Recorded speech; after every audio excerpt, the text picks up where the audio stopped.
আগামী 16 সেপ্টেম্বর ত্রিপুরা গাউছিয়া সমিতির পক্ষ থেকে যশোরে জুলুসে ঈদে মিলাদুন্নবী সাল্লাল্লাহু আলাইহি ওয়াসাল্লামের আয়োজন করা হবে।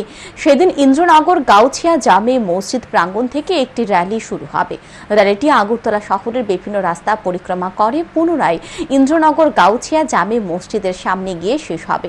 শনিবার আগরতলা প্রেস ক্লাবে সাংবাদিক সম্মেলনে এই কথা জানান গাউছিয়া সমিতির নেতৃত্বরা। তিনি সকলকে এই কর্মসূচিতে উপস্থিত থাকার জন্য আহ্বান জানান।